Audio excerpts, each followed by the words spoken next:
Pete. This is awesome. Oh, Clark, hey. Good to see you among the living, man. Check it out. It's the latest talent mix. Thanks, Pete. Good to see you all among the living. Hello, everybody, and welcome to the Talon Mix. It is the Smallville recap podcast that is here. You know, the best Smallville recap podcast is the Smallville recap podcast that you're listening to. And that's, for the moment, is us right now. I'm Brian, here as always with my pal Zach. Zach, I have a long-winded hypothetical for you. Yes. Zach, you're on a desert island. Oh, no. Would you rather be trapped on this desert island alone with currently no prospects of being discovered? No tools will be given to you. Or you can have all of the supplies already ready to make a raft and have someone with you. However, this person literally only wants to talk about the Zack Snyder film, Batman v Superman: Dawn of Justice. While you're building a raft, you're like, hey, can you hand me that? And it's like, man, and he loves it. He loves it. It is a very positive take on the movie. It's like, man, I just think it's really underrated as you're like tying together the raft. Oh, so he's a fan. Huge fan. Now, let me ask you, does he get toxic? Like, if I have negative things to say about the movie, does he get really toxic to me? He starts screeching and then having a temper tantrum in the water on the beach. So I have to pretend I like this movie. Yeah, and it's like, and he does like tell you, like, if you say anything bad about the movie, I will sink this raft. I will sink this raft. I will sink this raft. Okay, tell me more about the island. Like, is there food? Is there a water source? Like, can I survive on the island? I think this is straight up the island from Gilligan's Island. So you can, in fact, also like build a robot out of coconuts. Okay, well then that sounds like I might just stay there regardless. It just sounds like a vacay. There you go. Why were they trying to get off that island? It looked like it would have. No, it sounds better. There's no cell service, and that can only be a plus, I think. I thought you were going to ask, like, who from Smallville would I want to be stranded on an island with? And I was going to say, obviously, Lex, because then you get another guy. You get that guy with dreadlocks, the white guy with dreadlocks. Oh, right. Lex is 2 for 1, but at what cost?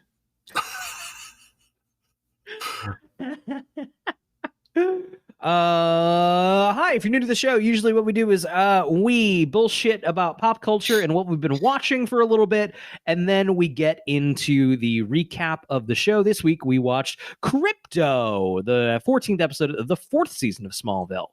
That said, before we get into any of that, Zach, there's some interesting, I think, news from the Harry Potter world. I'm wondering if you've heard of this.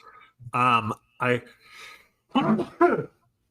keep that in. That's good. That's good. I'm going to. I wonder if you're referring to what I heard, which is the TV news. I am talking about the TV news for Harry Potter. Real fast before we get too into it, J.K. Rowling has said some really shitty things and has some shitty beliefs in regards to trans people. If you're just like, hey, J.K. Rowling and Harry Potter can go fucking kick rocks, I completely support you. Go ahead and skip ahead. So Warner Brothers has a problem, right? They have the film rights to probably the most read 4,000 pages outside of the fucking Bible, right? And so they tried to make these prequel movies. They're terrible. I haven't seen them, but they're making less and less money, it seems like. So it's the first one was bad, but like the normal middling kind of bad. Like I even like at the time was kind of like it was fine. The second one is maybe one of the worst times I've ever had in a theater. Like that level bad. Like I kind of want, if Emily wanted to go, I would go, you know? And then the third one I haven't seen. And that one's done dismal. You didn't watch the third one after that great experience with the second one? Yeah. You didn't want to come back for more? determined I was good. But obviously, if you're a guy in a suit at a Warner Brothers fucking room, of course you're trying to figure out what to do with this property, because that's all there. We can't do original things. We have to just hammer home our IPs, Right. until no one wants to see them anymore. So apparently the move that they came up with, and of an algorithm, like if they just, what do we do with fucking Harry Potter into Chat GPT? This is what it would, of course, print out. But it seems like they're going back to the well, taking each of the books, making that a season of a television, doing a 7-season Harry Potter re-adaptation for television. And boy, howdy, I think this is a bad idea for a lot of reasons. But what are your like gut thoughts? Well, I'm wondering, because I read something about they have J.K. Rowling's approval to do this show. So I'm wondering if she has say, like a contractual say in what they do, because if she didn't, I could see them doing like, well, we'll just do random things in that world. Right. But I believe she's signing on as a producer, or at least they're working with her to produce. But I know she was involved with those prequel movies. She helped write them. I think she wrote them, yeah. Right. So I don't think I wonder if they just can't go off and say, hey, we're going to do whatever the fuck we want in Harry Potter universe. I wonder if they just they need her blessing officially. I don't know if it's just my thought. Yeah. I have so many, like, I think this is so and first off, this may not happen, right? The way these things work is they kind of like say, my money is on this doesn't happen, period. But man, I think it's so funny how on paper it's like, of course this is what they're doing, but I don't even think on a business decision this is the right way to go. I agree. I like on both points. Like when I was first reading the books and the first couple movies had come out, I remember thinking, oh, this should just be like each book could be a TV show, would be perfect. So I can understand why they would go to that, especially if they're not allowed to explore the universe on their own. And especially like in a post Game of Thrones world where everyone is still like, where the fuck is our Game of Thrones? Like, right, exactly. And I know there's that sequel play. That's the only other thing, right? That right in the universe. But I just feel like taking something that up till now has been a big screen experience and putting it on the small screen is a mistake. And I think it was a mistake with Star Wars. Yeah, even though it seems successful. Everybody loves the fucking Mandalorian. Right. I think it's a mistake. I think it's a mistake. I'm thinking even like very granularly of like, okay, these are stories everybody knows, right? Everyone has read the books. Everyone has seen these fucking movies. What's your water cooler moment for a fucking Harry Potter show? Game of Thrones, don't get me wrong, was a popular series among fantasy readers, which is such a small... Most Game of Thrones fans came to Game of Thrones through the HBO show, you know? So you don't have your water cooler moments. Second off, the movies kind of did them, right? They're pretty straight down the line. Like the thing you liked from the book, we put that in the main point was we just filmed the fucking book. All of the quote unquote changes are very superficial, you know, like a character that doesn't really play in maybe gets excised, a couple things get combined, scenes streamlined, but no major radical changes. No. So I think it's the kind of property where no one's looking for like a spin on it. You can't do anything with it that would be new or exciting. Not unless, you know, J.K. Rowling suddenly wants to do radical shit with her work. Right. But I think, there's also the problem of, you know, on the one end, the movies, which I think were pretty decent and were pretty close. Did their job. I would say their job. I don't think they're very good. They were a streamlined version of the very streamlined version of the book stories. But I think a TV show would be the opposite. Would be a bloated, like we're putting in filler, except for maybe like Order of the Phoenix, which is like fucking 4,000 pages long. But but what are you gonna do with Sorcerer's Stone? Is like 200 pages. Right. You can make a whole season out of that story, or like, are we going to be with the Dursleys for 2 episodes? Fucking God, the way these things fucking work now, probably because they just make big movies now that they then cut down. They'll just be. We'll be until mid-season. We won't even be at Hogwarts. Yeah, right. And what do you even do visually? Like, you have to change things up and but. What other take is there on the visual look of Harry Potter? I mean, they pretty much nailed that aspect of it. Like, which also I imagine the required new visual look would be making the very expensive Universal theme park sweat.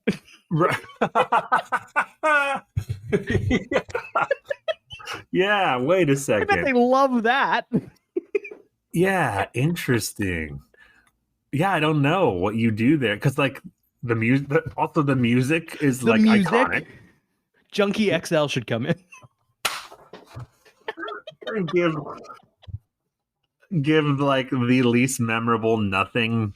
Yes. Like, no offense to that person. I'm sure they've done great music before, but the music they did for Batman's theme has the distinction of being the only Batman movie theme that is not memorable at all. Just can't.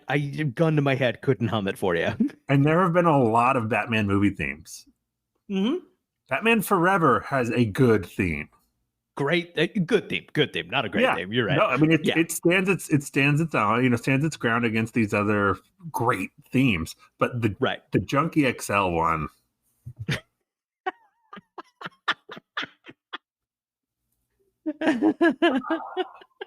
I bet if I said that to Dude Bro on Island, who's big Batman v Superman fan, he'd be like, "It's purposely nothing. It's not supposed to be memorable." Okay, he's killed you with a rock. Yeah.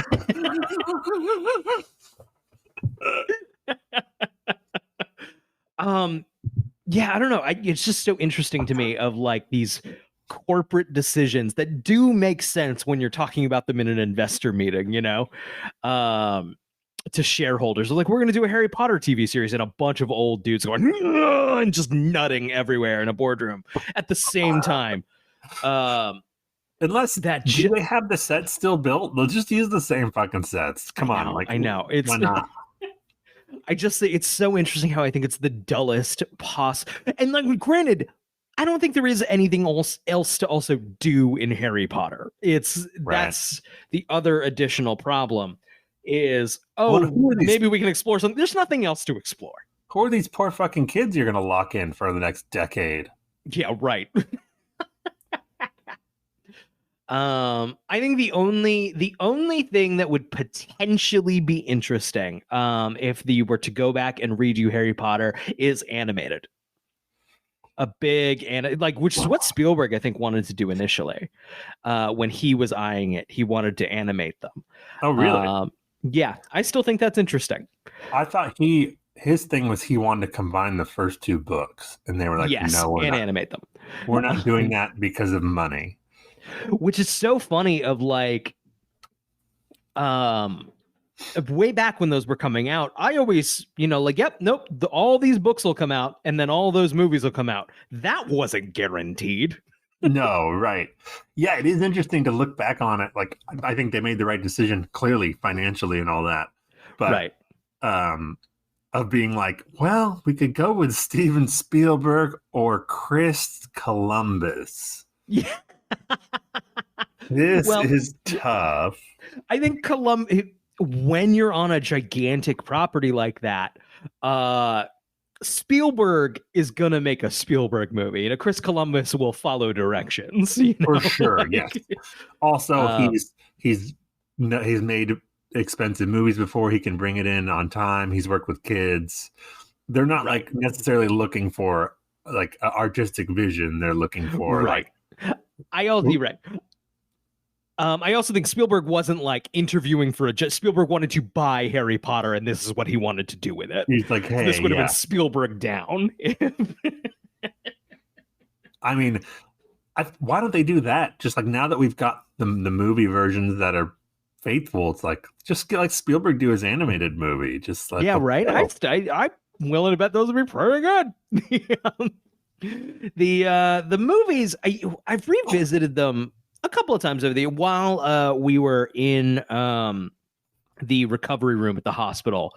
They happened to be playing them all on Sci-Fi Channel, which I assume is all Sci-Fi Channel does now. It's just play the Harry Potter movies on a loop.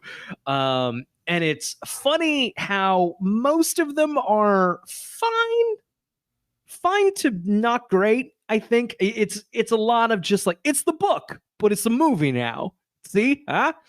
Right. I would largely give them like, and don't get me wrong, I'm saying this as someone who was happy to watch them all on TV that day. I enjoy them, but I think they're all like C's, usually C's, except for that fucking third one, which is a fucking home run. The Alfonso Cuarón one is great, an actually good movie. I have seen all the movies, but I don't think I've seen any of them more than once. Interesting. I enjoyed them all mostly in the theater, but with the exception of Order of the Phoenix, which you and I saw at a midnight screening in Canada in what I can only describe as the smelliest theater. I can still smell it in my dreams. It was a bunch of middle schoolers who did not yet know how to use deodorant, which is fine, and it was jam-packed.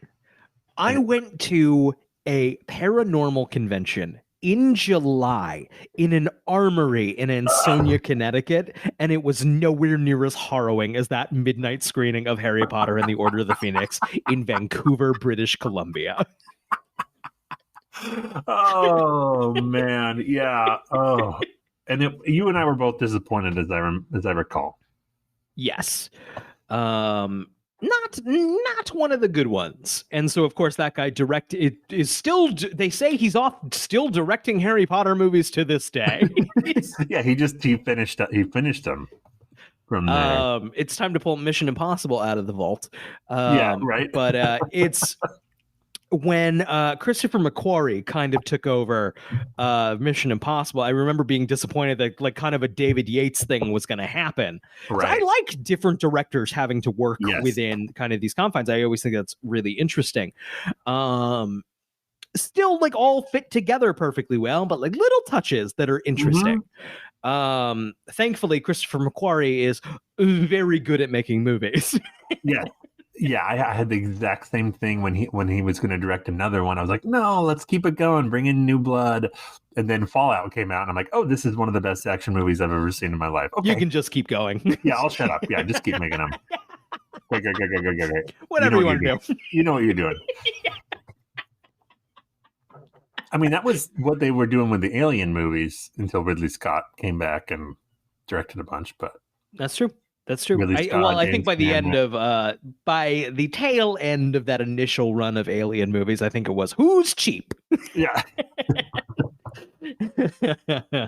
Only if you count Alien versus Predator, then it was like Who's Cheap? Oh, I half watched that. I think it was on Pluto at one point, and it was the middle of the night, and I just like, I haven't seen this, and you know me, I'll watch anything. I will watch some. I flipped through like, this is fucking crap. Yeah. It was Freddy versus Jason all over again, where it's like, oh, this is what we thought we wanted for like 20 years. But turns out there's not much to do once you get there and it's alien fighting a predator. Right. Turns out a predator fighting an alien is a lot like a human fighting an alien, only with different weapons. I don't know. I will defend whoever wins, we lose is maybe one of the greatest movie taglines of all time. Zach's making the perfecto hand signal. Fantastic tagline. Unfortunately, it's a big lie because the predator teams up with the human. So if the predator wins, we win. But A+ marketing department. As a guy who's worked in marketing for a long part of his adult career, great tagline. Got butts and seats for sure. I had one other thing I watched this week. I watched a lot of things this week. But man, I watched Cabin Fever 2016. Okay, so Cabin Fever is a movie I want to say from like 2002. It's Eli Roth's debut movie. A movie that I would never accuse of being good, but was a certain DVD staple in the suburbs in the 2000s. And like everybody had it, everyone had seen it. I liked it when I saw it. In 2016, they pretty strictly remade it. It's just, look, we made Cabin Fever again. Why? Did this movie go in theaters? It was a theatrical release. How come I don't and remember? It bombed big time. So the Cabin Fever 2016 remake has a whopping coveted 0% on Rotten Tomatoes. A fucking fat goose egg, which is funny. It's not that bad in a vacuum, right? Like, it's competently made. Everyone in it is fine for this kind of like high concept horror movie. And I think in a pure vacuum, this would be somewhere in the 40s to 60s on Rotten Tomatoes. You know, the original fucking movie's score. Right. Yeah. They made a couple of like little changes of like the characters are like a little more likable. There is, I don't know if you've seen Cabin Fever. No. There is a scene in it that is a little dicey on the consent plane that they've made to make unambiguously consensual in this movie. That's progress, Brian. We're measuring progress by Cabin Fever remakes. Yeah. But man, I gotta say, one of the issues with this very ill-advised thing is Cabin Fever is a nasty, mean-spirited little fucking movie. It's a nasty fucking movie. And kind of sanding the edges off of it was like, why the fuck are we doing this? Yeah. Why the fuck are we doing this? Yeah. They literally started from Eli Roth's script. He has a fucking co-writer credit on it because they used his script. What? Is this like, were they going to lose the rights if they didn't make a Cabin Fever movie or something? I'm wondering if it's that. I'm wondering if these are the little mysteries I'd love to explore. Did you do any research? Like, you can't, because no one cares. Like, no one cares about this thing or remembers it exists. So no one's asking the questions that I am at 6 a.m. when I'm feeding my screaming daughter. Like, why is this? I wonder if they were like, the plan was to do like another sequel, and then they kind of got in over their heads and were like, fuck it, take the original script, we'll just do that again. Yeah. I also wonder, in 2013 they remade Evil Dead, and they kind of did like they kind of took like the goofy college movie Evil Dead and made it a more straight, like down the line horror movie, and it's pretty good. I think it made okay money. I wonder if they were like, what do we have? But Evil Dead was like, good though. Also, Evil Dead was like 30 years after the original. And also Evil Dead was like a franchise apart from just the first one. Right. Whereas Cabin Fever, I think it's an afterthought, kind of like, what do we have that we can do that we can chase this with? Yeah. But that said, I don't think Evil Dead did that well. They didn't make a sequel or anything. Like, well, it's coming out. Evil Dead Rise, though, isn't related. That's kind of to the quote unquote original continuity. Oh, really? It's not related to the remake. I think it's mostly standalone anyway. But it is no, it's not related to the remake. Interesting. Yeah, I don't know. Weird. I'm gonna get to the bottom. I think why the fuck they remade Cabin Fever. That's a Patreon episode for us. Just me with a fucking. I haven't seen my wife and child for days. My office is covered in like red string. Yeah, exactly. I have to know why. You got like a photo of the producer just like in his house, like you're just like in the bushes taking a picture. What does he do with his little life? Papyrus. Yes, exactly. Um, Oh so boy. I watched Dungeons and Dragons Honor Among Thieves. I think we'll talk I think about I'm seeing after that you this see it. weekend. Yeah, you're seeing it this weekend. What are What's your favorite? what are your broad thoughts? The broad thing is it's Chris Pine is charming. That's my broad. Great. Yeah, it's funny. It's fun. Yeah.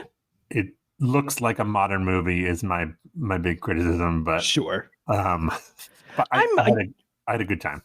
We have a sitter Saturday night. I think that's the one we're gonna go see. I'm looking forward to. My expectations are pretty tempered of like I'm gonna have a beer during the movie and have some popcorn and hopefully it's some fun. Yeah, I think you won't be disappointed in that if your expectations are in that exactly. Sure. Great. And I'm sure you'll pick up on things that I didn't because I don't know anything about Dungeons and Dragons. But I have made my entire personality a game from 1974. And people do keep asking me what I think about it, and I'm like, I don't know. I'll get around to it fucking eventually. It's a fucking movie. I don't care. No, it's we fun. should for Go ahead. Patreon. We should eventually do the 2000 Dungeons and Dragons movie, which is terrible. Oh, I thought you were going to say we should do a Dungeons and Dragons Smallville.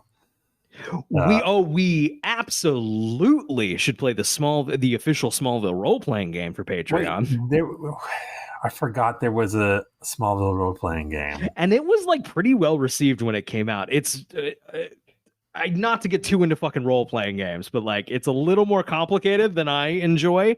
But that was the style at the time it came out. But yeah, we're definitely, maybe that'll be a Patreon thing. That might be big enough. That might just go onto the main feed. I don't know yet. But don't take a chance. Subscribe to the Patreon. We have to get all of our previous guests back to be a part of it.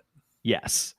That'll be fun. That'll definitely happen. It's not, it kind of, I want to line it up more with it coming out in where we are in the series, which is a little more 7, 8, 9. Oh, really? Yeah. Wow. Okay. So maybe we'll get impatient, but no. That's great. That's something to look forward to. So Dungeons and Dragons. What else? And then I watched a movie from 1964, 67, something like that, called The Train. John Frankenheimer. It's a thriller. It's really good. It's about the Nazis trying to take a bunch of like priceless paintings back to Germany when they're retreating, and it's about the French trying to sabotage that. Good, solid movie. Thumbs up. Fun. I've never heard of it. Yeah, I hadn't until recently. I heard about it on a podcast. Cool. This is why I am getting higher scores on the box office game than you are, because I hear about these titles on podcasts and then they pop real up. fast. So remind what is the box office game? The box office game is an online game that you and I play separately pretty much every day. How to describe it? Basically, it picks a day, a random date between now and when they have kept track of the box office. A weekend, sorry. And it'll say, you have to guess what the top 5 grossers were from that specific weekend. And the only hints you get are the studio, the amount of money it made that weekend, the amount of money it's made up to that point, and how many weeks it's been out. That's the only information you get. You can get hints, but those cost you points. So out of 1,200, was it 1,200 points is the total? I believe so, yeah. The maximum possible points. My highest score is like 11 something. I haven't touched it. So Emily and I played together. I turned you onto it. I think I told you about it on the podcast. Yeah, a couple episodes back, and you were like, give me the link to that. Yeah. Emily and I usually play it like while we're making food or something, like around lunchtime. We play it together. So it's worth noting you handily usually win. Not sometimes they're close-ish, but that's Emily and I together. So one of these times I have to try to do it myself and like see how I would stack up. Usually beat me when it's like late aughts, early 10s. Sure. You guys do a lot better. I don't know why, but I was checked out or something. But It happened, it's like I've had off years on movies, off couple of years. My absolute fucking sweet spot is when I get like 2004, 2005, 2006. That's when when I was working at a movie theater as a teenager, I can probably tell you not only what the movie is, but what song is in the fucking closing credits. Well, today we got a 2004 one, but maybe that was before you started at the theater because you said you didn't there was. Today there were Mr. 3000 starring Bernie Mac. I don't think I'd ever heard of. I saw it in the theater. Wasn't very good. And then, oh man, every now and again you get a Resident Evil movie, and and you have to go through all the titles sound the same.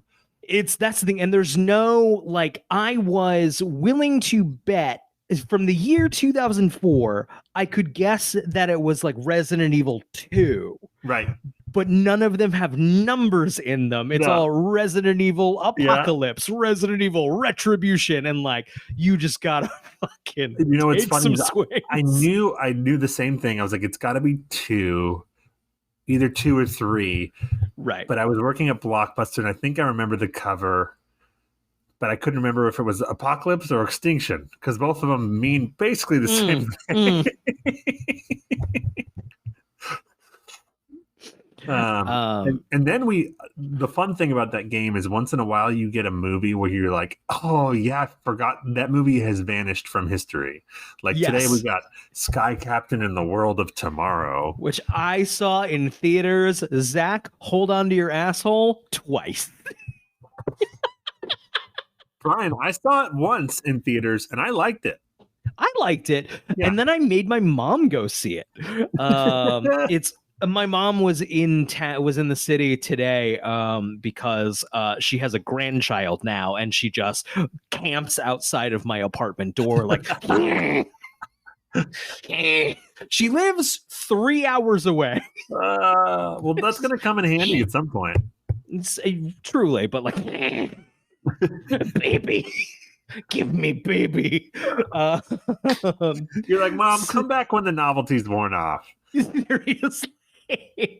But we were playing while she was over today, and its number one was Sky Captain in the World of Tomorrow, which I got immediately, Jude Law science fiction. I'm like, Sky Captain in the World of Tomorrow, and my mom was like, I've never heard of that, and I was like, woman, I made you see it with me in 2004. That's awesome. It took me Gwyneth Paltrow to get that was Sky Captain, because it was it said mystery thriller, then science fiction, and I was like, wait. But I fully forgot that movie existed, and then as has America. Yeah, I don't know. Did they ever know? I don't think it made. I think it was a bomb. I was surprised to find it at number 1, but it was September. So. Right. Yeah. Well, we should probably talk about Smallville, right? I guess so. That's what the people want. That's what the people want. Surprisingly, people who come to this Smallville recap podcast aren't super interested. Fuck them. Subscribe to our Patreon. Fuck you. Coming out strong as a heel. Oh my god. Yeah, but you're not even on Red Kryptonite. I kind of hit him. You hit him with your car? Actually, it might be fun to have a dog around.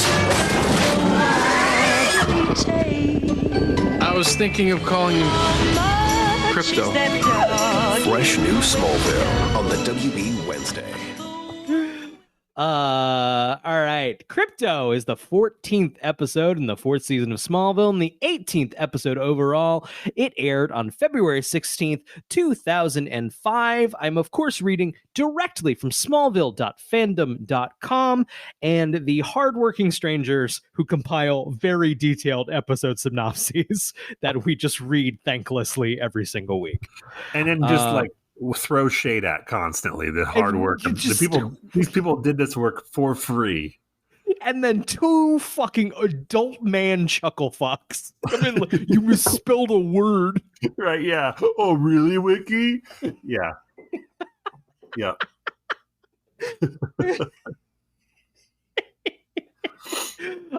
This is this episode is, of course, Krypto. This is the Krypto the Super Dog episode. I'm playing currently the theme to Krypto the Super Dog, a weird cartoon that you shouldn't look up because it's weird. Krypto the Super Dog. Krypto, it's Super Dog time. He's a super dog. He's a superhero. He came to Earth from outer space, and his name is Krypto. He's super strong. He's super brave. He's Krypto the Super Dog. Krypto. And we're back. That was weird. Are you really gonna put that song in, or is it just gonna be? It goes Krypto the Super Dog. Krypto. Krypto would, of course, also would be played later by Dwayne the Rock Johnson, of all people. So Dwayne the Rock Johnson and Bud the dog. I think that this dog's name is Bud. I'm pretty sure. Yes, I've read that. Mm-hmm. Those are the two major Krypto the Super Dogs. Gotta say, I wish Bud the dog was in more movies than The Rock.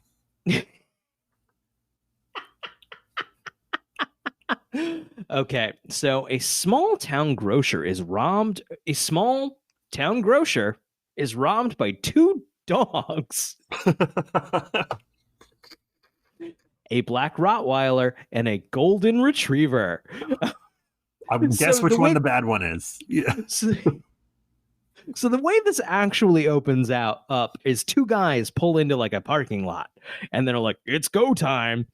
And then we actually see the two dogs in the store. And I'm trying to like put together like, did the dudes become the dogs? Is this going to be like a were dog episode? It's smart. We are like season 4. Are we already doing fucking where is Krypto a were dog? What I like is that after it starts with those two guys in the car, it cuts to inside the store, and the grocer is like counting the till or whatever, and he hears the door open, and he's like, "Hey, how's it going?" And he looks up, and there's no one there. And he looks around, and then he sees the dogs, and he relaxes, and he's like, "Hey, fellas, my question is, he's like, oh, the dogs opened the door and walked in here. These two dogs with no leashes. That explains it. Right. Hey, fellas." That was so. I had a party a couple of years ago. Actually, many years ago at this point. And it went pretty late into the night. Lots of inebriation taking place. And my buddy Eli did not know that I had a cat, apparently. Because in the middle of this party, my cat comes wandering out, and Eli has a full like, where'd this fucking cat come from?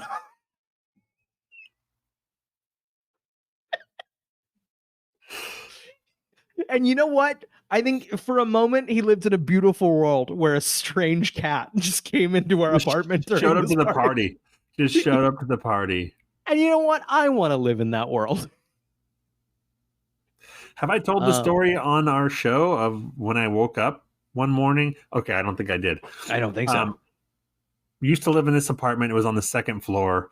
In the summertime, there's no AC, so we left the door to our back patio open, or balcony or whatever, because no one can get up there, and it's just cool at night. So one morning I woke up, and I'm just, half awake, enjoying this summer morning, and then I feel a rustling in my bed. And I look down, and there's a fucking cat in my bed with me. Made itself right at home. Just hanging out. So that's just your cat now, right? I gently put him outside, and he found his home. I'm sure he went where he belonged. That would just be my fucking cat. Yeah. Okay. So one of the dogs attacks the grocer with the force to dent a steel door, while the other opens a safe and takes the money out. It is revealed that the dogs answer to two teens, Zach and Josh Greenfield. They collect the Rottweiler Hercules and the money, but the retriever, whom they call Einstein, runs away into the night. After getting kicked out of college, Lois Lane is on her way to move back in with the Kents. Back in is a strong word. She only just stayed with them for a little while. She hits something in the road and gets out of the car, horrified to see a dog. It seems injured, so she collects the dog and takes it to the farm. She had a funny line there. She said, "You're going to be all right. Everyone I've ever hit was all right." Man, I missed that. That's a great line. Yeah, that's funny. Very Lois Lane line. The Kents wake up in the middle of the night to see that the dog has snapped its chain and broken into the house and the refrigerator. Lois tries to explain that she was going to take him to a vet, but he seemed fine. She chained him up as she moved her things, but when they inspect the barn, they see a wooden post completely shattered. That is not a load. A post does not count as broken farm equipment, correct?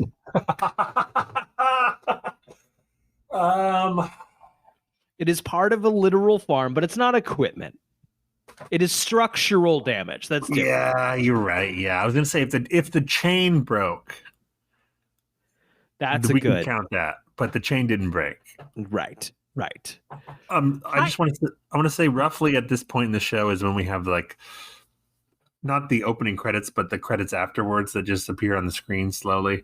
And when I saw a special appearance by Jane Seymour as Genevieve Teague, I audibly went, "Ugh." Seriously.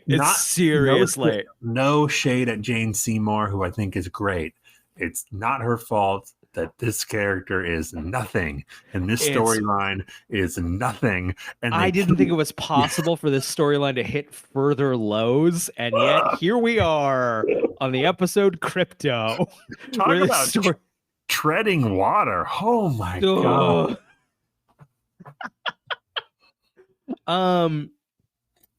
I meant to ask, I didn't realize, I didn't think to pay attention to it. Erica Durance hasn't become officially like main cast yet, right? She's not in the intro yet. No, I think it's next season is when she becomes. Got it. Okay, so highly allergic to the dog, Lois goes back to bed, and Clark reasons that he will stay up and do his farm chores so that he can use his powers without Lois seeing. At this point, he says that Lois has already re-recorded their answering machine, which is psychotic behavior. That's actually psychotic. We've crossed over from cute and silly to like, this is a problem. We're not gonna do that, Lois. Already did. Okay, the dog observes Clark's super speed as he repairs the post in the barn. Is this the first like significant animal work in an episode of Smallville? I can't think of another one where there's a lot horses, of I guess. Horse riding. I have to wonder, like, okay, we're going to do a dog episode with two dogs. Surely a director of this episode was like, fuck, why the fuck did we do this? Yeah. Mm-hmm. Those are some long ass fucking days. Yeah, probably. I've worked with animals in the past, and we didn't even need them to do anything. We just needed them to be, and it was a long fucking day. Yeah. Yep. Yep. As someone who works with animals, and I don't even need them to be on camera, I can tell you they don't cooperate. Yeah, nope. They got their own fucking plans. Yeah. They don't even know. This dog doesn't even know he's on TV. Are you there? You're there? I'm there. I'm back. You're Am I back? You're back. I just saw it go like, oh, you're offline. fuck.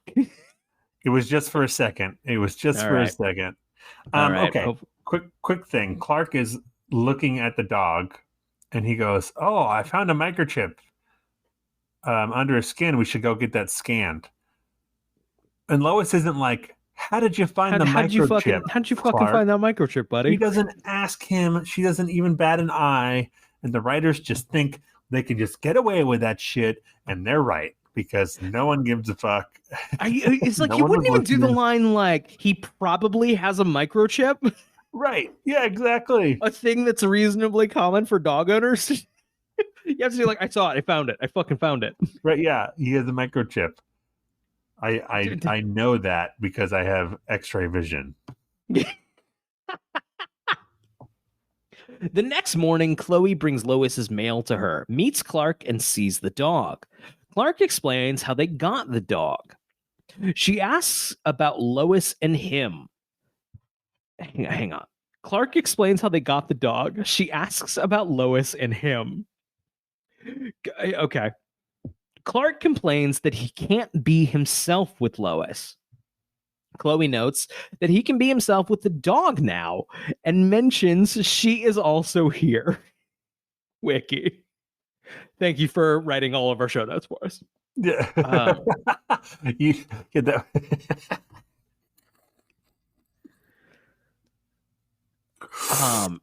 Oh man, I gotta tell you, speaking of that, I gotta tell you a thing I did. I've been playing around with ChatGPT, just fucking around, and I was curious. Like, I did type, we might fuck around with something for comedy purposes on Patreon this month.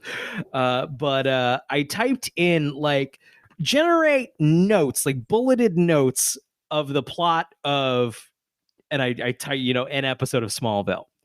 And it did generate concise notes on an episode of Smallville that did not exist. And that's, I think, part of the AI thing. It just made up an episode of Smallville. It was like, this isn't what happens in the episode. Do we just slip that into our recap one time, just like a made up episode that the wiki did?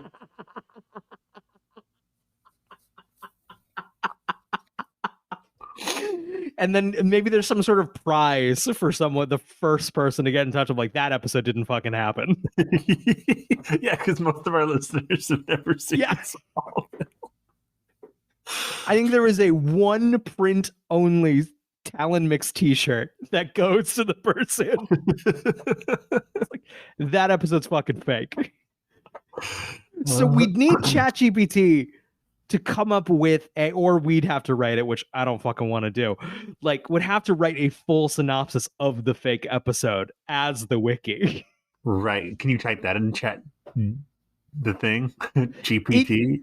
The thing is, it often won't say it can't do it. It'll just spit out something, and it'll just be like, this. It's like me at any job I've had. I'm like, is this good? And then if they don't get yelled at, like, if I don't get yelled at, like, all right, chill. Yeah, that's funny. Chloe goes to find Lois, and Clark ties the dog to a tractor, but the dog pulls through through the fence to the front yard. Is this broken? Because the tractor's fine, the fence is just fucked. But the fence also has to be structural, right? Yeah, yep. That's not equipment, I don't think. Clark realizes there is something different about the dog and uses his X-ray vision to locate an identification chip under its skin. Lois and Chloe come out from the house and see the tractor and dog. Lois is very surprised.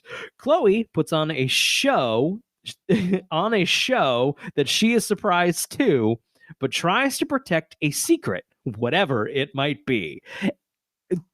All right, Wiki. And after this is a rough wiki entry. The wiki is going in nuts here. They're giving us lots of details that we don't need. Nothing. Yeah. Okay. And after, okay, listen to the sentence here. Chloe puts on a show she is surprised to, but tries to protect a secret, whatever it might be, and after that goes away. And okay, wait, are there commas in there? But tries to protect a secret, whatever it might be, comma, and after that goes away. Okay, I see now. It read to me as like protect a secret, whatever it might be, and after that goes away. Right. Now I can't even fake read it and how I read it initially. But No, that's a rough sentence. it's rough. But that's part of the fun here on the Talon Mix. I say as most people fucking turn this off. Sometimes I check the analytics and see the listening data, and I see sharp drop-off points, and I go, I wonder what I said there. That's so interesting. Yeah. Okay, Clark tells Lois that they can probably get the chip scanned at the vet. So after arguing over what to call him being the dog, they take the dog to the vet. The Greenfield brothers are running the shelter, and Lois notices that the dog growls at them and is reluctant to go with the brothers. So we got to stop here. Yeah. It's not the vet. They take him to the shelter.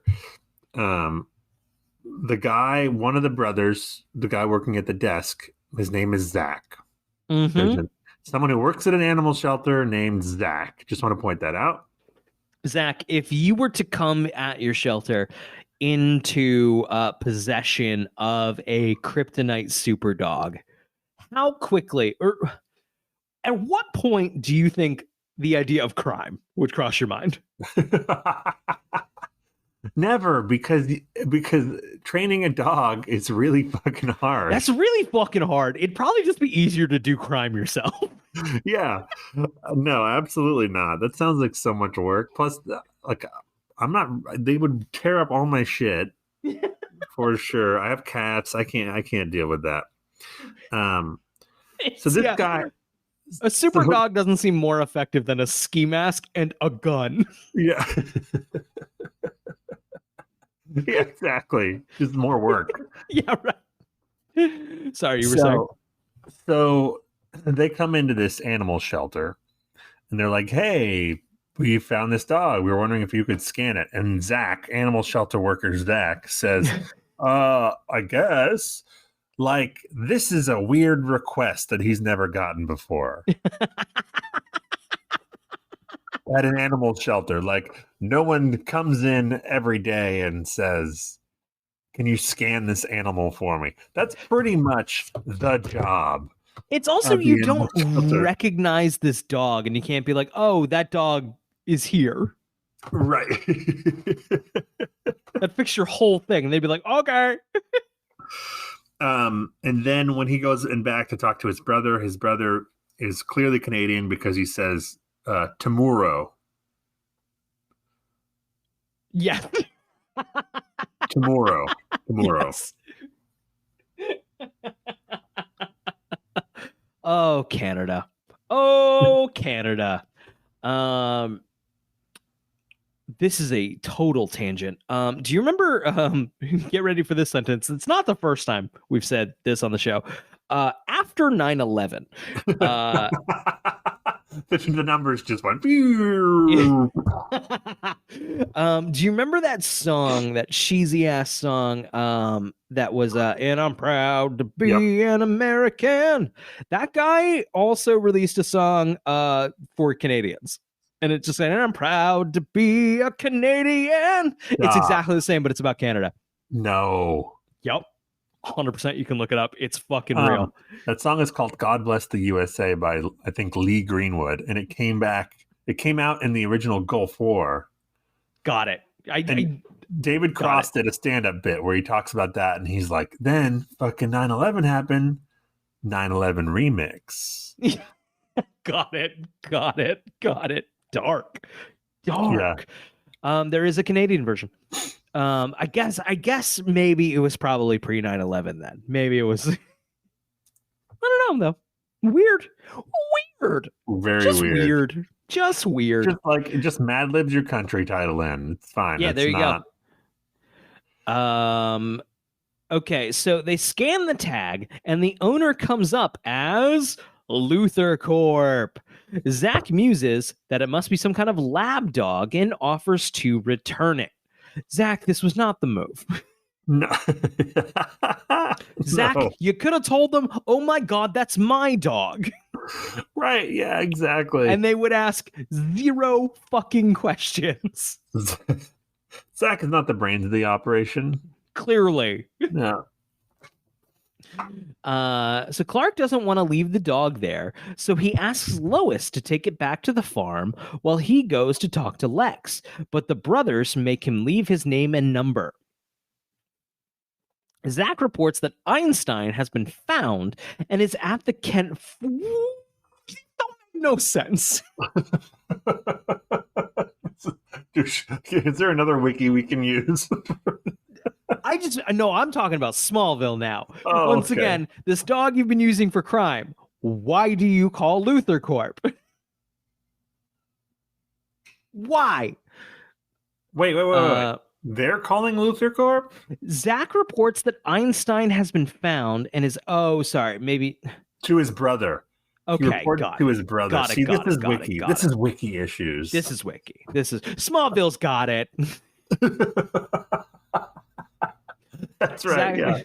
Meanwhile, what's Genevieve Teague up to? Yeah, bro, can't wait to get to that. We got a couple paragraphs before we get to fucking Dr. Quinn medicine witch. Zach reports that Einstein has been found and is at the Kent farm. Hercules is locked in a cage and Josh antagonizes it. Oh, he's mean to dogs. Not good. The brothers talk about how Josh used to work in a Luthor Corp lab and he used a kryptonite injection to make super dogs. They make plans to get their dog back. I'm just trying to figure out the chain of events that happened here. He worked at a lab where they helped make the super dogs. Okay. How do we get from there to they work at the animal shelter? Unclear. I don't know, Zach. Like- How do people start working at animal shelters? No, but I'm saying, did he say, "Oh, I would like to train this dog to be a bank robber"?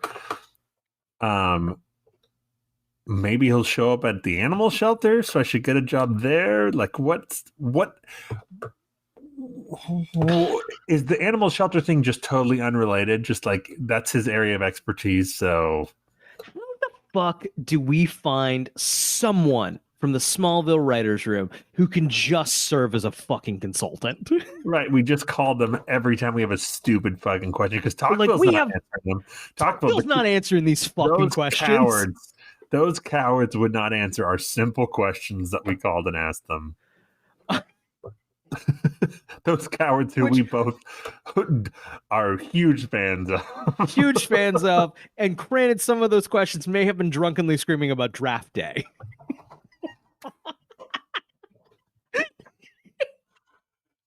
That was your brother. That's a whole different thing. I don't speak for him.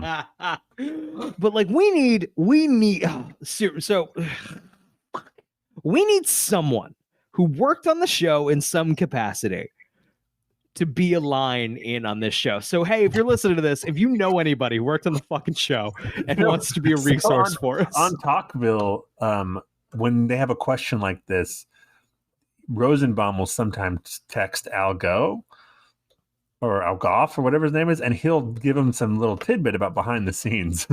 So like our equivalent would be like the caterer or something like anybody, yeah.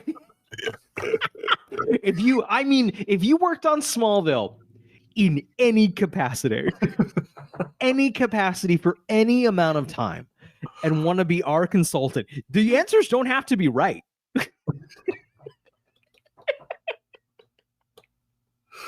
Oh, fuck, dude. Okay, Clark goes to question Lex about Luthor Corp's experiments on dogs. They have an uneasy conversation in which Lex says that his father had a number of unsuccessful side projects. One of them did indeed involve making super strength dogs with meteor rock injections. So this scene starts once again with Lex breaking in pool. Like we should have kept track of those. Next time through, we're keeping track of next time through. Okay.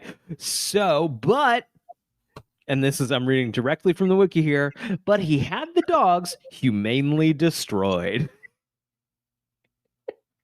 Lionel. He asks Clark if his dog is acting unusually, indirectly saying so that if so, it would be a liability for Lex. Clark says that the dog is perfectly normal. Yep, no, anyway, I didn't come to talk about that at all. I have to go. There's a lot of weird tension between the two in that scene. Their relationship's at a weird point. It's like I feel like even the writer's room maybe doesn't know where Clark and Lex are at. Right, yeah, exactly. Because Clark comes in and Lex is like, Clark, great timing. I'm just about to break. Grab a stick. And Clark's like, we need to experiment on dogs. And then Lex is like, I don't think that's any of your business, teenager. So clearly there must be like regular fucking like pool and Xbox hangout sessions that we just don't see. Yeah, because we only see the tension. If the majority of our friendship was me busting into your house and just go, what were you doing on Tuesday? Yeah. You probably wouldn't want to be buds, right? No, especially if you were a high schooler and I was a billionaire. I'm like, get the fuck out of my house. I don't care if you saved my life once. So there must be pizza and Xbox sessions. Totally. There must like be. Every weekend they are having the time of their lives. And then we just happen to see them every couple of weeks have a little fight. Right. Show us a hangout sesh episode. Come on. Give me that episode. Clark says that the dog is perfectly normal. Back at the farm, Martha and Jonathan argue over whether Clark should keep the dog, especially after it cracks the dining room table in half. Cleaning up that night, Jonathan is attacked by the super strong Rottweiler. The golden retriever saves Jonathan, and the two dogs growl at each other until the Rottweiler hears its calling whistle. It runs away, and the retriever chases it away, but returns to the farm. You work at an animal shelter, so I'm just going to say a thing that you probably already know. Apparently, to break up a dog fight, lift up the hind legs. Throws them off the rhythm. they're like, what the fuck are you doing? The fuck was that? I'm trying to fight a dog here. Did the wiki go over Genevieve Teague's first scene, or are they just saving that shit for the end? I'm scanning now the whole. I think we get a meanwhile on Genevieve Teague. Okay, well, then I'll save it. I have some notes. Oh, it seems like all of Genevieve Teague, that whole storyline just gets fucking bumped to the end here. Right. Yeah. I mean, that's fine. When's the last time Lana has shared a scene with Clark, the main character of the television show? I mean, this is a rough stretch. This has been a really good season. But this is a Hall of Famer bad storyline in a good season. Exactly. Yeah. And it has separated the characters that we love from each other. Yeah. Luckily, we have Lois and Clark, which helps a little bit. But Lionel, like John Glover must have been doing a play because he's been gone for weeks and weeks. Right. Doing some real acting, not just coming in and being amazing at 6 out of 10. Yeah. John Glover is the best on this show, giving it medium effort. John Glover's home for dinner every day and loves this fucking gig. Don't get me wrong. Oh my gosh. He comes in at the end of this episode for 2 minutes and he phones it in from Japan and he knocks Jensen Ackles out of the fucking water. And I like Jensen Ackles, but he just comes in and is like, oh, Can I just destroy you right now? Jensen Ackles, I like Jensen Ackles. I like Jensen Ackles on this show. Well, I liked him earlier in the season on this show. It's not But, his fault like, what's happening with the character. It's absolutely. So like, but there is an element of like, everything I'm saying is silly. And John Glover just wanders in like, that doesn't fucking matter. We're getting paid. yeah, that's such a great way to put it. I honestly think like he was fun in the beginning of the season. He had some dynamics. It was interesting. And now he's just been stuck in this fucking storyline. And he's just like, oh, how many times do I have to have this same conversation? It's the same. And then you're right. John Glover comes in and is like, I don't care how much the same it is. We're getting paid and I'm going to kill it. If the check's fucking clear, John Glover's here on set. Yeah. Like, Yeah.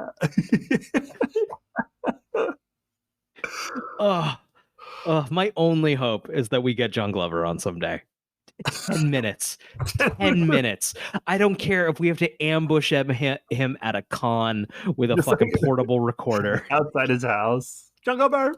Yeah. Jonathan warns Clark that he probably shouldn't get too attached to the golden retriever because if it did indeed attack the grocer, it will have to be put down. I like that Johnny K is also like, oh, what happens when Clark goes off to college? I'll be the one taking care of it. And it's like, you have a fucking farm, bro. You worried about one more animal on your farm? Seriously. Yeah, like, oh, I'll have to take care of it. You mean like you do the chores now at the farm? Right. What do you take care of on the farm, Jonathan Kent? I think maybe your son who's Superman. Honestly, a lot off your plate. It would be silly if you had a son who was Superman and you did any work on the farm. Right. Just like, hey, can you go handle that thing in 2 seconds? Yeah, exactly. So I don't break my back out there with my heart problem, just like working my ass off in the fields. Why are you doing anything? Your son is Superman. I also love here. Clark gives he said the next sentence here in the wiki is, this upsets Clark, who insists that the retriever is a good dog and just needs a chance, which he specifically is like, hey, you adopted me. You didn't know, you thought like I could have been dangerous. Yeah, but like, Clark, you weren't an adult who wasn't punching people to death. Right, yes. Now, And as then- it so happens, the golden retriever wasn't the violent one. They were just retrieving the but they good. don't know that. They don't No. know that. No, So they haven't heard reports that adult Clark Kent is punching people to death. Right, exactly. Yeah, it's not the same. If a dog has a history of attacking people, that's a real dangerous thing to bring home. Yeah. Man, do you want to hear a positive dog thing from my life? Was very, very, very worried about my dog and my daughter. My dog has been difficult. He's a shelter dog, and it's been a rough couple of years with him. It's been a lot of training that doesn't really take. He's been really, really difficult. So the last couple of weeks of the pregnancy, and then the first couple of weeks of my daughter being home, he's been at my parents'. And we were really, really, really worried about what would happen when he came home. He's been a fucking angel. Wow. The best he's ever been. Like, I would say on a good day here normally, he's a C+. Like, that's a good fucking day for Mikey. Since he's been home, straight up A+. Hell yeah. He's been great, which I was not fucking this was the last thing I expected. Great. Last thing I expected. He's been nailing it, which is wild. Go Mikey. So, fuck yeah. Positive dog news. I did not think it was going to work out at all. And I don't know if he got like a sixth sense about it, but he has been perfect. That's great. That's great. So good on Mikey, man. Hell yeah, Mikey. Don't fuck it up. Knock on wood. Yeah. Lois and Clark go to investigate the vet's office, where Clark finds a map and a schedule for Luthor Corp's payroll. He figures out that the brothers are going to rob an armored truck. No, sorry. Stop. Mhm. That's not quite what happens. Clark finds a binder from Luthor Corp. He opens it up. He looks at it for approximately 3.5 seconds. And he says, "Oh, they're going to hit an armored car at this time." Was there just a sticky note that said, "We're going to rob an armored car at 3 p.m.? Like, I mean, how do you communicate your crimes? he opened this. The binder was like 3 inches thick of notes and stuff.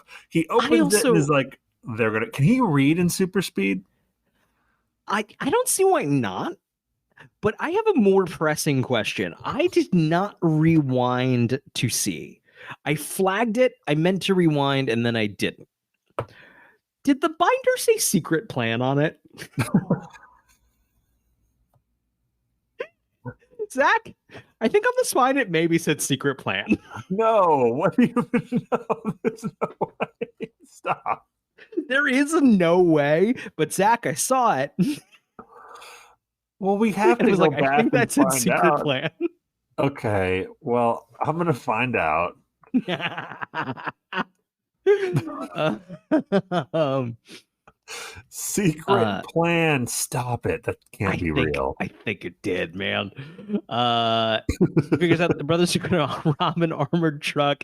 He tries to distract Lois so that he can super speed and stop them, but she insists on driving them slowly and carefully. Clark uses his super hearing to locate the brothers. I appreciate Lois being the first person ever to be like, "No, what do you mean you're gonna just go on foot?" That's Like not faster, Clark. No, yeah. What the hell? Why would you run there? That's insane. No, let's go. Yeah, there's some fun. Like the Lois stuff, Lois being at the house is a fun, because especially since Chloe knows now. Right. Now having Lois like in such close proximity is such a fun way is a fun new complication, new drama that is diluted in this episode by some Genevieve fucking Teague stuff. Yeah, I was gonna say, I don't know how much they exploit that new wrinkle, but it could have been great. Shame. Okay, so they see the two brothers robbing a security truck with the dogs in their van subdued in cages with kryptonite liquid vials on top. Lois goes to help the security guards, and Clark climbs into the van to free the dogs. He opens the retriever's cage, but as Einstein jumps out, the vials smash.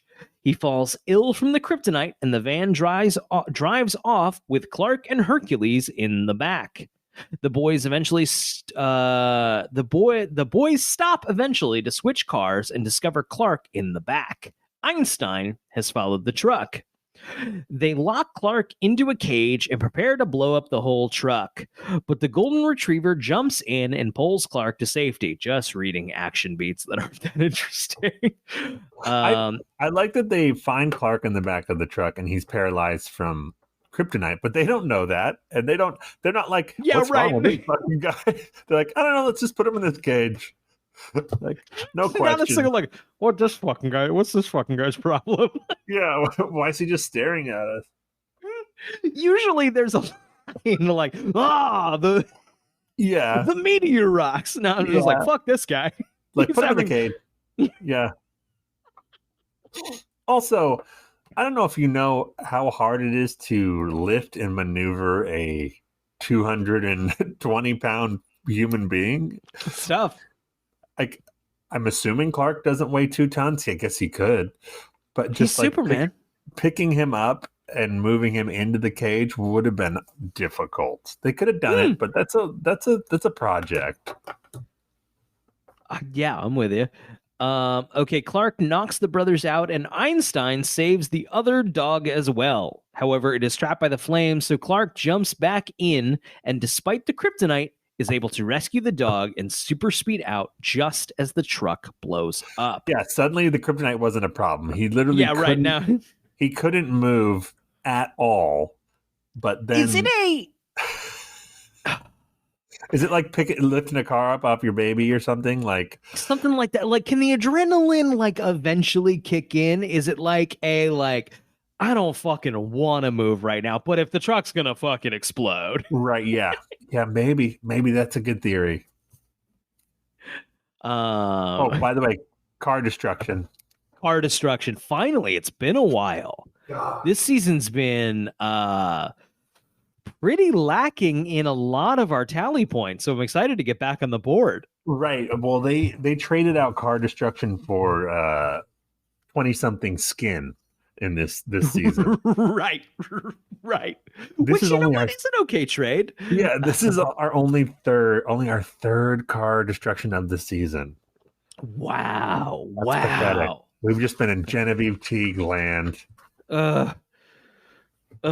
Genevieve Teague exploding counts as a car wreck if we ever get there. I have no idea how the storyline goes. That could be where this goes. Clark takes the dog back home where the vet gives him a clean bill of health. This is where the vet asks, like, what are you gonna name him? And Clark says, I'm thinking Krypto. Like, that's not an insane thing to name a dog. Like, well, especially if you're assuming that no one knows what kryptonite is, because it's not like right. Superman the comic exists in this world. Right. And we don't have cryptocurrency yet. Right, that takes on a whole new meaning. Yeah. Like the closest word is cryptic or like Tales from the Crypt. Like, what are we? Clark is a big Tales from the Crypt fan. Also, Lex shows up in this scene and the vet just leaves. Neither one says hi to each other. Just like real rude. Like, you can't say hi to the vet, Lex. You can't introduce yourself to the fucking vet.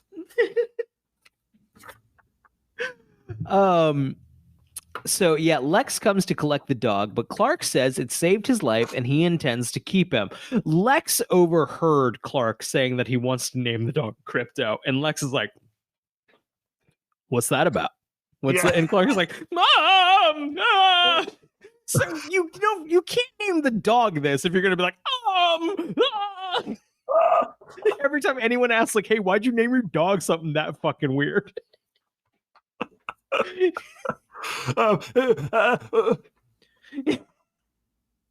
Hey, my deep dark fucking secret that like I'm so terrified I've ruined like personal relationships trying not to let anyone know. I'm deeply afraid of what will happen if it gets out. What if I alluded to it a little bit by naming my dog? What's your dog's name? Alien Meteor Boy. I mean,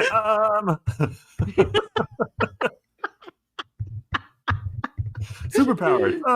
No. Clark's real weakness is getting a dog. Clark is delighted when my dog's name is Heat Vision Boner.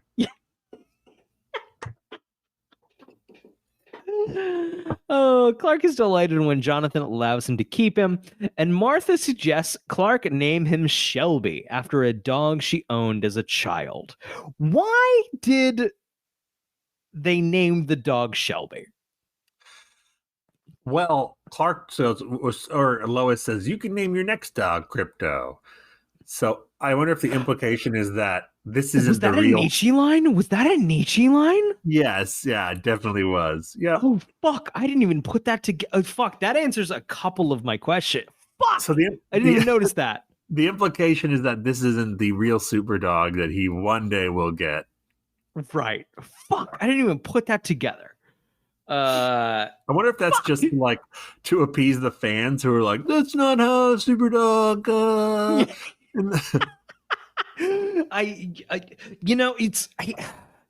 I was a little bit thinking of it as, this era of the 2000s where we were embarrassed by comic books, right?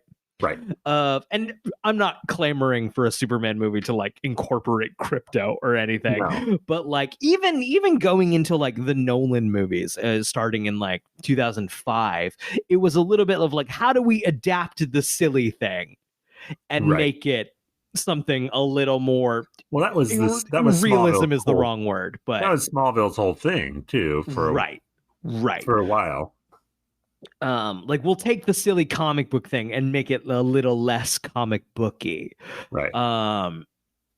And I kind of like thought maybe that's what we were doing here of like, no, crypto's not this is crypto in this universe, quote unquote. But no, you're right. There's a niche line there, which led me to they put crypto in Shelby, in a red towel. And does that count as a niche image when clearly this will not be crypto? Ooh. Because don't get me wrong, it's an on-purpose illusion. Yeah, I think so. I think it's yeah. But does it count as a niche thing? And is there a difference? Unless we can confirm that this is not Super Dog, which I guess we can't. Shelby's going to be sticking around for a while. I do not remember Shelby whatsoever. I thought maybe this was a ... and we never see Shelby again. Oh no, Shelby sticks around. Yeah, Shelby comes back. Shelby's their dog. Shelby's like the chicken, the duck, and Friends. He's there when they want him to be. Right. But my actual why the name Shelby? Do you think there's a reason? Do you think they just liked that for a dog's name? I don't know. No idea. I'm scanning. Oh, son of a bitch. I'm just scanning through the Shelby wiki. In the comics, Shelby was the name of one of the dog Clark Kent grew up with on the Kent farm. It is from the fucking comics that he had a dog named Shelby. Son of a bitch. Wow. Son of a bitch. What a pull. What a deep pull. Yeah, good way to go, Smallville writers. Wow. All right. Are you ready for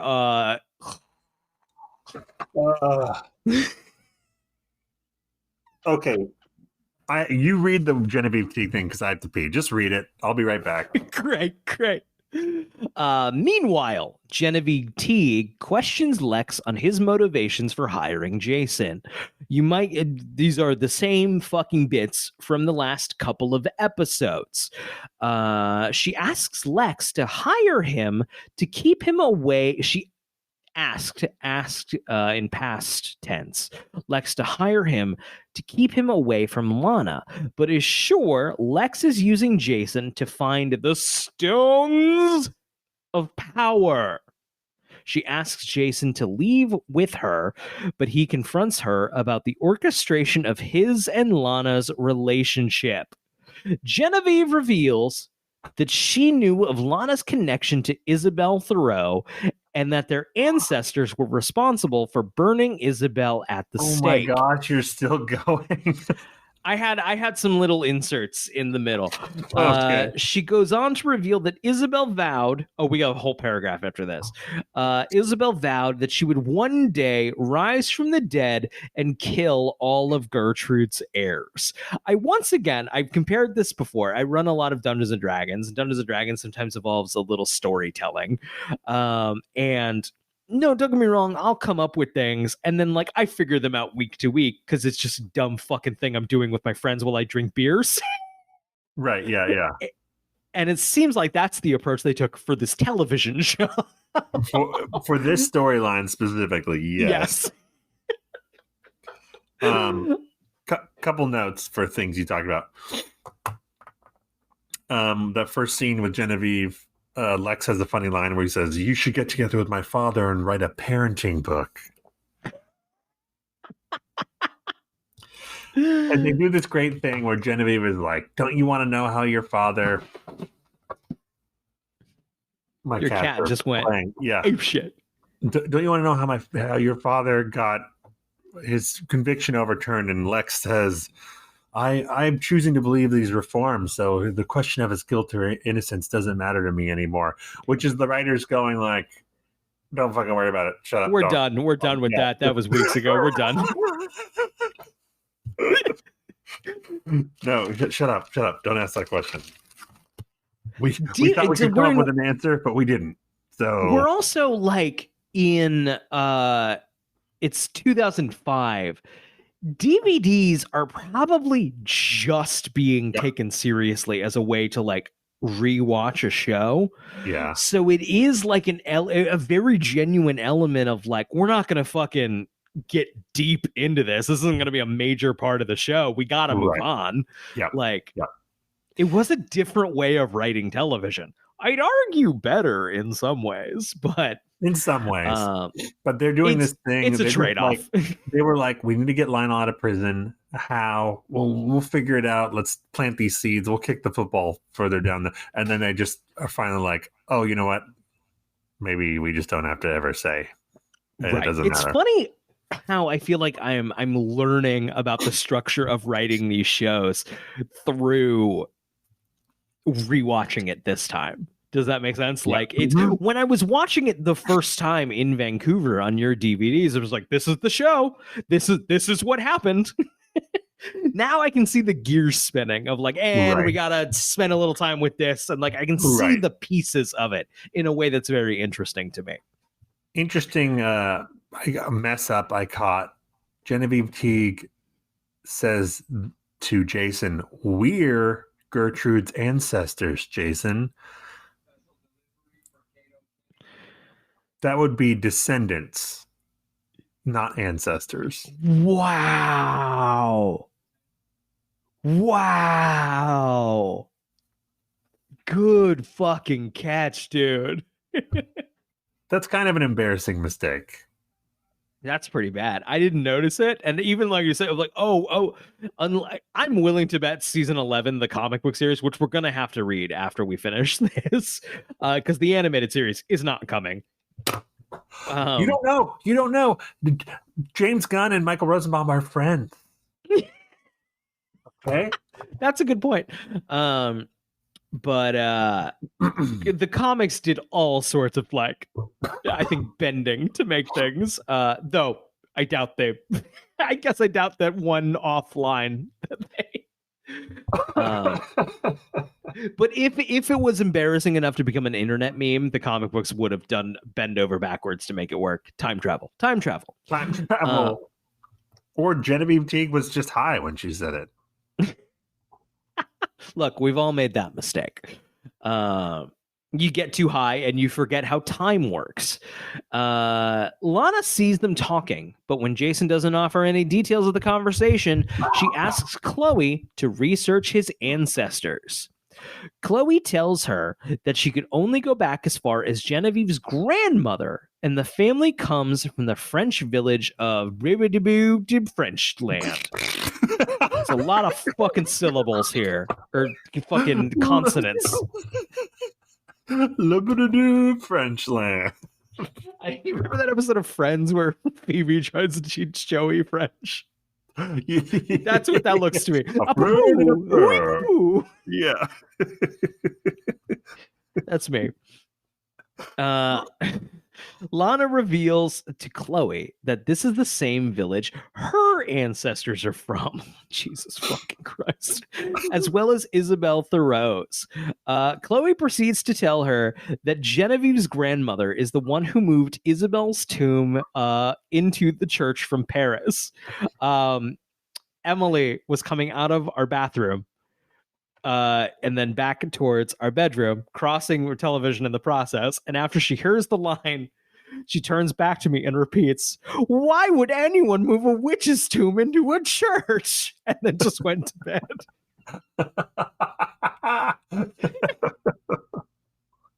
Not sold on this show yet, despite my best efforts. I love that she does seem to be following somewhat from what she overhears. Like, she's still like... She's still keeping track of certain plot points. She probably knows what's going on more than we do with this fucking storyline. I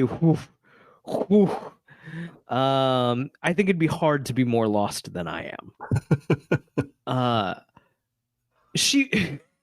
The writers are lost. Everyone's lost. I was going to say, but you don't care the least. The people who care the least were the writers. Right. Lana wonders why anyone would move a witch's tomb into a church, and Chloe says the only way to find out is to talk to Jason about it. Lionel shows up looking great. He looks great. The little glasses, the short hair. John Glover looks hot here. Oh, he's a good looking dude. Good looking dude. Lionel warns Jason not to trust Lex and gives him a copy of the map on the manuscript, which looks straight out of fucking Dungeons and Dragons. And that's it. That's the episode. So Lionel in that scene is reading a newspaper, and I really feel like they missed an opportunity to have the newspaper be the torch. I just feel like if Lionel was still reading the torch, funny. He's still keeping up with the torch. That would have been fantastic. Low key, that would just be funny, and they should have done it. The actual ending of the episode might be the corniest one yet in Smallville, which is like Clark playing frisbee with a dog while there's some needle drop. Oh, I love that shit though. The needle drop is so the featured music this episode is Anodyne by Speechwriters LLC, which I've never heard of, and I don't know where that is in the episode. And then that cheesy Clark playing with Shelby out in the yard with the frisbee, which little crane shot. I think it's good. I love when they do that. That's Give a Little Bit by the Goo Goo Dolls. Give a little bit. I had a big Goo Goo Dolls phase in the 2000s because I was lame. I don't like that song, but they have a lot of bangers. They have a lot of hits. Don't get me wrong. It's a terrible fucking song. Most of the Goo Goo Dolls songs I think are fucking terrible. But I love them. There's some great Goo Goo Dolls songs, like great late 90s. Of course there are. You're talking to a guy who had their entire 2000s discography. I can say it because I think I love them harder than anybody else. Because I have terrible taste in music. So we got some notes here. I'm just cold reading through them now. On the shed, Chloe drives past to meet Shelby. There are 3 garments hanging in the Superman colors. Okay. Lois is driving a silver GMC Envoy with the logo on the grill inexplicably blacked out. Inexplicably? I think it's pretty explicable.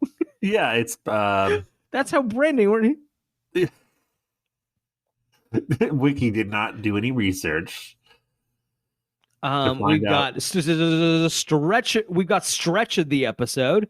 Clark is seemingly unaffected by the kryptonite serum until it spills, perhaps suggesting that the vials containing it were leaded glass. Oh.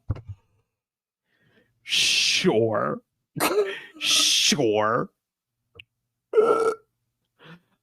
From Jonathan and Martha's conversation, it can be assumed that Clark develops. Yes. Someone took time. Zach, did you have a question about the leaded glass? Someone took time out of their life to write that. Now, I know the irony of criticizing that when I just took time out of my life to criticize it. But I still think it's worth it. From Jonathan and Martha's conversation, it can be assumed that Clark developed super strength at age 3, which I'm only reading so that we can log it so that when they definitely contradict that at some point. Right, yeah. Wasn't he 3 when they got him, or he was 2?